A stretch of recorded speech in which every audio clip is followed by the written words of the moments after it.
My mother-in-law pointed across the courtroom and laughed. She doesn't even have a lawyer. A few people sitting behind her smiled. One of them actually shook his head as if he'd already seen how this would end. Then the judge walked through the side door, glanced toward me, and said in a calm voice that stopped every whisper in the room, "Good morning, Colonel." Silence. I watched Patricia Bennett's smile disappear so quickly it almost made me feel sorry for her. Almost. My name is Laura Bennett. I'm 42 years old, and until 3 years ago, I wore the eagle insignia of a United States Army colonel. Most people who knew me now had no idea. That was exactly how I wanted it. I lived in a modest brick ranch house on the west side of Richmond, Virginia, about 15 minutes from downtown, if Interstate 64 wasn't backed up. Every weekday started almost the same. Coffee before sunrise. Feed our golden retriever Max. Wake my 11-year-old daughter Emma for school. Drive past Carytown while she finished her breakfast sandwich in the passenger seat. Normal routines were comforting after everything we'd been through. My husband Daniel had loved routines too. He used to joke that military families survived because someone always knew what came next. Then one Tuesday morning, nothing came next. Daniel died during a National Guard helicopter training exercise outside Fort Pickett. The Army investigation ruled it an accident. That didn't make it easier to explain to an 8-year-old girl why her father wasn't coming home. It also didn't make things easier with Daniel's parents. At first, Patricia and Richard Bennett seemed supportive. They brought casseroles. They hugged Emma. They cried with us at Arlington National Cemetery while soldiers folded the American flag. For a few months, I honestly believed grief had pulled us closer together. I couldn't have been more wrong. About 6 months after Daniel's funeral, Patricia began making little comments. They never should have let Daniel fly those dangerous missions. You always encouraged him to stay in. If he'd taken that engineering job in Charlotte, he'd still be alive. She never said the words directly. She didn't have to. Every sentence carried the same accusation. You took my son away. I ignored it. Not because I agreed. Because I knew grief can twist good people into saying cruel things. Or at least I wanted to believe that. Over time, the comments became sharper. When Emma wanted to spend weekends with her grandparents, Patricia questioned everything I did. Why wasn't Emma in private school? Why didn't I buy a larger house? Why was I driving a 5-year-old Honda Pilot instead of something newer? She loved comparing me to Daniel's older brother Stephen and his wife Melissa. They've done very well. Translation? You haven't. The funny thing was, I could have afforded a much bigger house. I could have driven anything I wanted. I simply didn't care. After leaving the Army, I'd accepted a quiet consulting position with a veterans legal nonprofit. The pay wasn't spectacular, but it covered the bills. Between my pension, Daniel's survivor benefits, and years of careful saving, Emma and I were comfortable. Comfortable didn't impress Patricia. Appearances did. One Sunday after church, she looked around my kitchen while I made grilled cheese sandwiches for Emma. You know, she said, Daniel always deserved more. I buttered another slice of bread. He deserved a long life, she sighed dramatically. I meant financially. I looked at her. I know what you meant. She smiled politely. The conversation ended there, but I noticed Emma listening from the dining room. That bothered me more than Patricia ever could. Over the next 2 years, things steadily got worse. Patricia started telling relatives that I was emotionally unstable. She claimed military service had changed me. She told neighbors I barely left the house. At Thanksgiving, she announced to the entire table that I had been some kind of military office worker. A clerk, wasn't it? I simply passed the mashed potatoes. Daniel squeezed my hand under the table. Then I remembered. Daniel wasn't there anymore. Old habits can linger long after the people connected to them are gone. I quietly withdrew my hand and picked up my glass of iced tea. No, I answered. I wasn't a clerk. She laughed. Oh, right, administrative management. I smiled. If that's what you'd like to believe. She rolled her eyes. You always were mysterious. No, just private. There was a difference. Very few people outside the military knew exactly what I'd spent 20 years doing. Even Daniel never pushed for details. He understood classified work. He'd simply ask, "Hard day." Sometimes I'd nod. Sometimes he'd wrap his arms around me without another question. Those moments were enough. After he died, I packed every military plaque, commendation, and photograph into storage bins. Not because I was ashamed, because I wanted Emma growing up with a mother instead of a retired officer. Those weren't the same job. Then 6 weeks before this court hearing, everything changed. A certified envelope arrived by FedEx. Inside was a petition filed in Richmond Circuit Court. Daniel's parents wanted custody of Emma. They claimed I was emotionally unfit. They alleged I isolated Emma from extended family. They questioned my financial judgment. Then came the part that truly stunned me. They also challenged my management of Daniel's survivor benefits and requested the court appoint a financial conservator. I read the paperwork twice, then a third time. Finally, I laughed. Not because it was funny, because it was so unbelievably disconnected from reality. Emma was thriving. Honor roll, soccer team, church youth choir, weekly counseling by choice. Our pediatrician described her as resilient. Still, court is court. Facts don't always speak for themselves. I knew Patricia had hired one of Richmond's most expensive family law firms. People told me the lead attorney won almost everything he touched. Friends encouraged me to hire someone equally aggressive. I thanked them. Then I politely declined. There was a reason. This morning I drove myself downtown before sunrise. Parked in the same public garage on East Broad Street. Stopped at a small coffee shop I'd visited for years. Black coffee. No sugar. Old habit. Then I walked 3 blocks to the courthouse carrying nothing except a worn brown leather folder I'd owned since my Army days. Inside were neatly organized exhibits, notes, court rules. Nothing fancy, just preparation. When I entered the courtroom, Patricia spotted me immediately. She looked around, then behind me, waiting. No attorney appeared. Her smile slowly spread. She leaned toward Stephen just loudly enough for half the room to hear. She actually came alone. Then she looked directly at me. You couldn't even afford an attorney. Several people turned to watch. I met her eyes. I'm exactly where I need to be. She laughed. So you're representing yourself? I am. Her expensive lawyer adjusted his tie and smiled with the confidence of someone expecting an easy morning. The courtroom doors opened. All rise. I stood quietly as the judge entered. He arranged a few files, looked toward counsel's table. Then his eyes found mine. His expression changed ever so slightly. Recognition. He smiled. Good morning, Colonel Bennett. Every sound in the room disappeared. Patricia blinked. Wait. She stared at me. What? Nobody spoke for several seconds. You could almost hear people trying to make sense of what they'd just heard. Patricia looked from me to the judge and back again, waiting for someone to laugh and explain it was some kind of misunderstanding. Nobody did. Judge Harold Whitmore adjusted his reading glasses and glanced down at the docket. Counsel are both parties ready to proceed. Patricia's attorney cleared his throat. Yes, Your Honor. The judge looked toward me. Colonel Bennett, I am Your Honor. Patricia's eyebrows shot up. She leaned toward her attorney and whispered something so urgently that he frowned, shook his head slightly and motioned for her to stay quiet. I kept my eyes on the bench. I'd spent enough years in courtrooms to know one simple truth. Emotion was expensive. Discipline was free. The hearing began with routine matters, introductions, procedural questions, and confirmation that I had knowingly waived my right to outside counsel. The judge asked me directly. Mrs. Bennett, you understand you're representing yourself. I do. And you've reviewed the local rules of procedure. Several times. He nodded once. I expected as much. That tiny comment wasn't intended to help me. It simply reflected history. Unfortunately for Patricia, she had no idea what that history actually was. During a short recess, I stepped into the hallway outside courtroom 3B. The old marble floors reminded me of federal courthouses all over the country. Washington, Fort Bragg, Fort Hood, Fort Belvoir, places I'd hoped never to revisit after retirement. A young deputy clerk approached carrying several files. She smiled politely. It's nice to see you again, Colonel. I smiled back. It's been a while. It has. She laughed softly. My father still talks about one of your trials. I felt my stomach tighten. I hope only the legal parts. She smiled. He says you taught him what integrity looked like. I thanked her quietly. She walked away. Behind me, I heard heels clicking across the hallway. Patricia. She stopped several feet away. What is going on? I turned. What do you mean? The judge. The clerk. They keep calling you Colonel. I was one. She stared. No. Yes. You never told us. You never asked. Her face tightened. I knew you worked for the Army. I did. I know what you thought. She folded her arms. So what exactly did you do? I hesitated. That question always carried weight. The truthful answer never fit into casual conversation. I practiced law. She frowned. You were a military lawyer. Yes, that's it. Mostly. She looked almost disappointed. As a prosecutor. That made her pause. Prosecuting what? I looked through the courthouse window toward Broad Street. Cars moved normally. People hurried to lunch. Life outside continued without caring what happened inside these walls. I prosecuted serious crimes. What kind? I met her eyes. The kind people don't usually ask about twice. Before she could speak again, the bailiff called everyone back into the courtroom.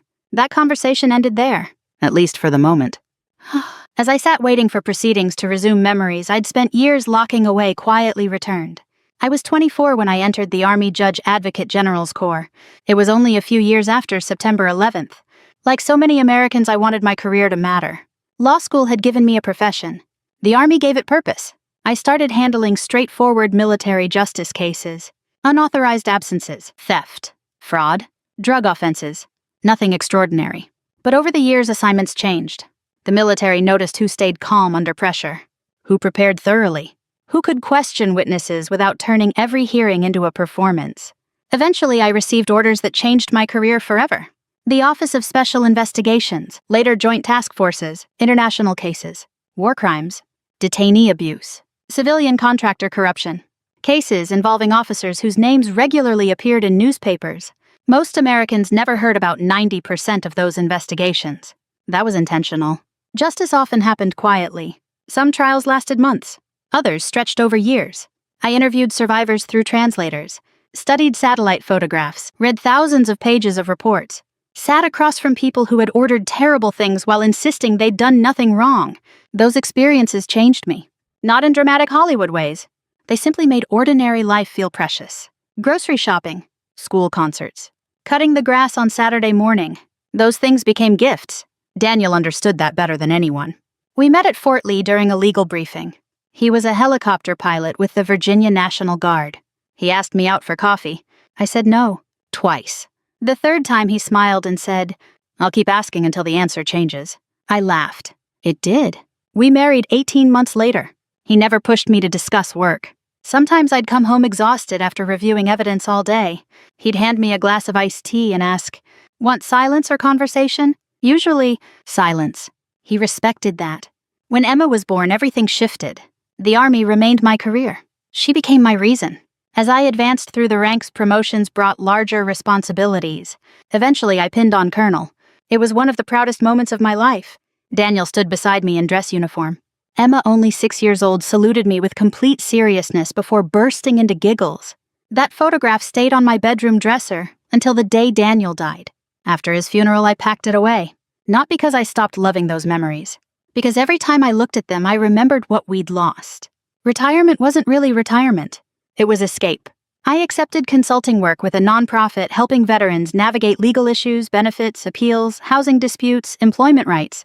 Nobody cared about my rank there. I preferred it that way.